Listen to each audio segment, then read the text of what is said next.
السلام علیکم ورحمۃ اللہ وبرکاتہ۔ بسم اللہ الحمد للہ والصلاة والسلام علی رسول اللہ ومن تبعہ ووالاه وبعد۔ محترم بزرگوں، دوستو، اسلامی ماؤں اور بہنوں، رمضان کا مبارک مہینہ شروع ہونے والا ہے۔ اس میں ہم رمضان کے روزوں کا اہتمام کرتے ہیں۔ روزہ اس قدر مقدس عمل ہے، اس قدر مبارک عمل ہے، اللہ رب العالمین کا اس قدر پسندیدہ عمل ہے کہ اللہ کے نبی صلی اللہ علیہ وسلم فرماتے ہیں لَخَلُوفُ فَمِ الصَّائِمِ أَطْيَبُ عِندَ اللَّهِ تَعَالَى مِن رِّيحِ الْمِسْكِ۔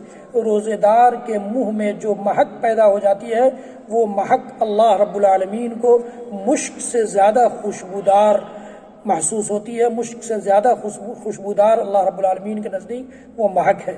تو اس مقدس عمل کا اہتمام کریں، مقدس عمل کی قدوسیت کو، اس کی بزرگی کو، اس کی عظمت کو باقی رکھیں اور مختلف قسم کی نافرمانیوں سے، جھوٹ سے، فریب سے، دھوکہ دھڑی سے، گالی گلوچ سے، جھگڑوں سے، اختلاف سے اپنی زبان کو اور اپنی روزوں کو محفوظ رکھے۔ اللہ تعالی ہم سب کو کہنے سننے سے زیادہ عمل کی توفیق دے۔ وصلی اللہ تعالی علی نبینا محمد وعلی آلہ وصحبہ وسلم وآخر دعوانا ان الحمد للہ رب العالمین۔ والسلام علیکم ورحمۃ اللہ وبرکاتہ۔